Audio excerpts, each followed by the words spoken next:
I am genuinely afraid of going to a therapist, like for real. Because what if it actually like works? And they have me spilling tea all over their nice, clean couch. Like, what if they find this chest buried underneath my chest that's just stuffed to the brim with lumps of trauma-covered coal? What if these issues stored on these shelves are the only thing that turns the pages in my book of life? Like, what if repressed memory foam be the only thing that helps me sleep?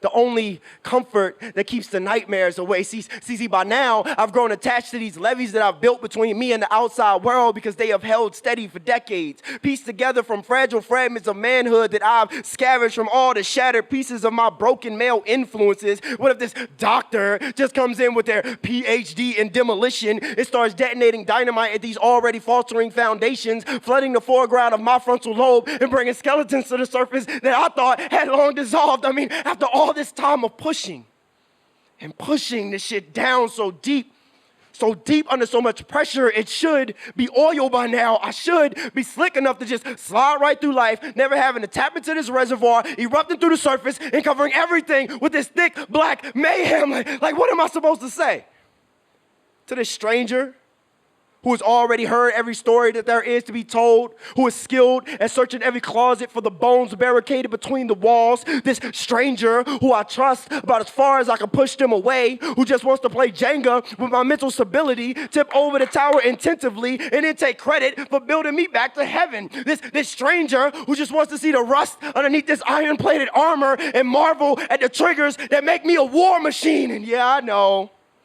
I'm projecting. And to be honest, I'm not that afraid of telling them my story. I guess I'm just afraid of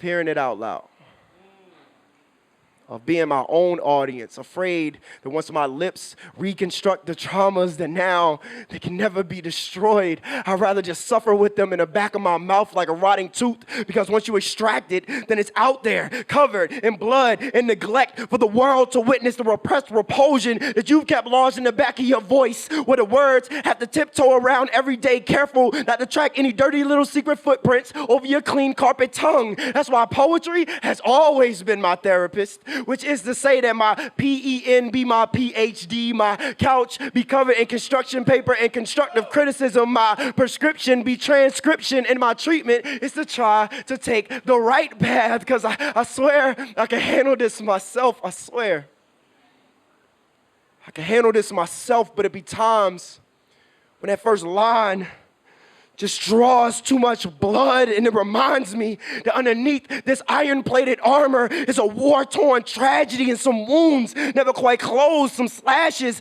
never get sutures to the therapist that I finally have the courage to visit. I apologize in advance for never seeking to be stitched up sooner and for leaving a bloodbath all over your nice, clean couch.